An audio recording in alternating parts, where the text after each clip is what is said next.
મારું નામ છે કૈલાસબેન એમ પીપલિયા। હું સુરત થી બોલું છું। તમારું સ્વાગત કરું છું। તો આજે આપણે બનાવશું નવી રેસીપી સાબુદાણા અને રીંગણાની પૂરી। ઘઉંના લોટમાં બનાવશું આપણે।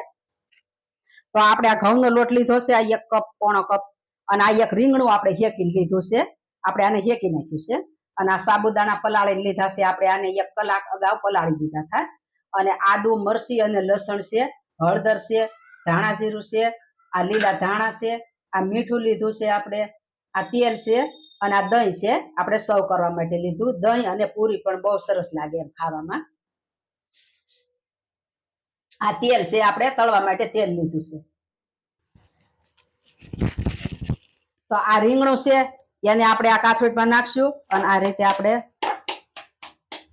થોડુંક કાપી લઈશું આમ।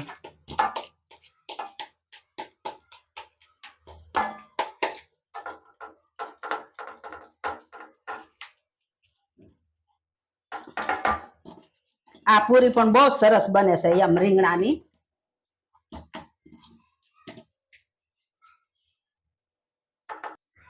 તો આમાં આપણે આ ઘઉંનો લોટ નાખશું। આપણે સાળીને જ લીધો છે આમાં।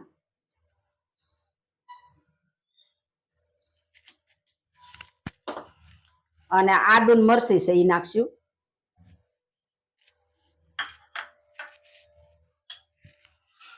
મીઠું નાખશું આપણે સ્વાદ પ્રમાણે। અને આ ધાણા જીરું છે એ નાખશું।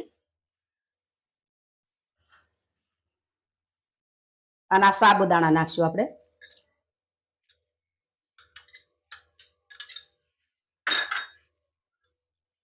અને આ હળદર નાખશું આપણે થોડી।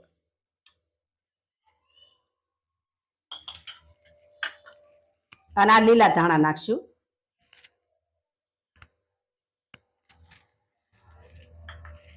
ને આમાં તેલ નાખશું થોડુંક આપણે।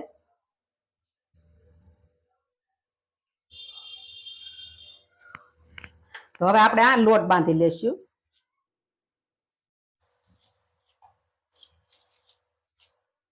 લોટ આપણો બંધાઈ ગયો છે। આપણે થોડુંક તેલ નાખશું। હવે આપણે આને કૂણવી લેશું।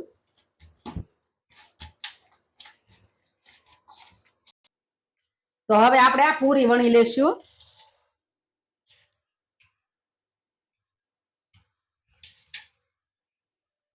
આપણે થોડુંક તેલ લગાડશું પાટલી ઉપર।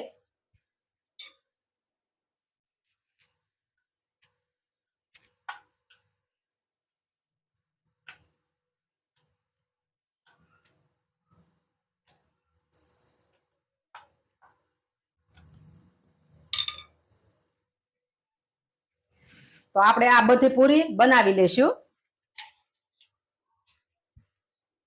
તો આ પૂરી આપણે બનાવી લીધી છે।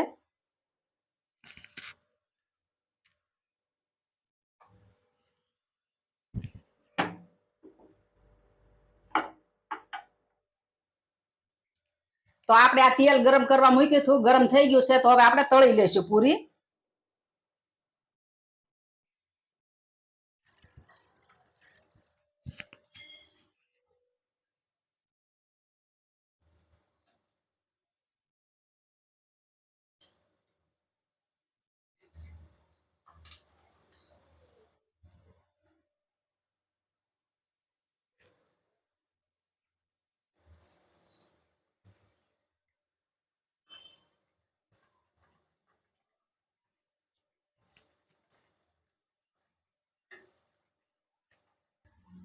તો આ પૂરી તળાઈ ગઈ છે, આપણે કાઢી લેશું।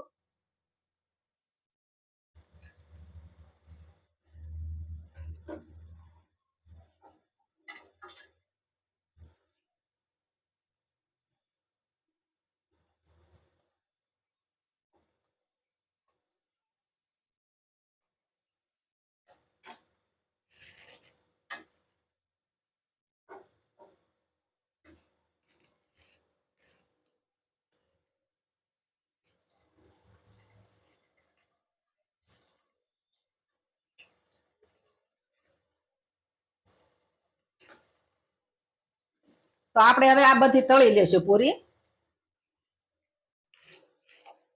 તો આ પૂરી આપણી તળાઈ ગઈ છે। તો હવે આપણે કાઢી લેશું બહાર।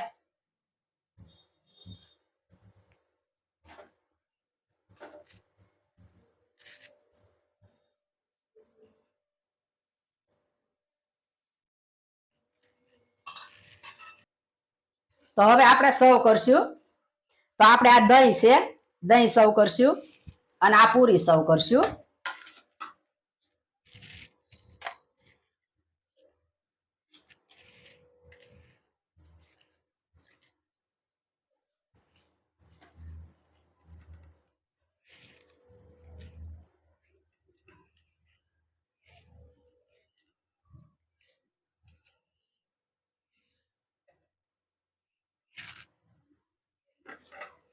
આપણે આ તોડીને જોઈશું.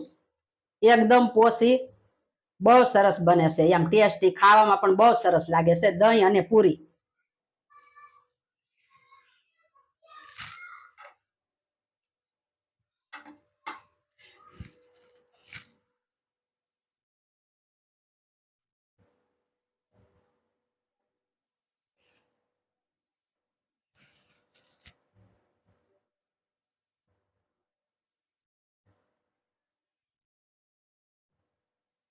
તૈયાર છે આપણે સાબુદાણા અને રીંગણાની પૂરી.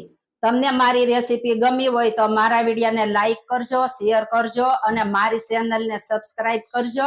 કોમેન્ટ કરી અને કહેજો તમને કેવી લાગી સાબુદાણા અને રીંગણાની પૂરી.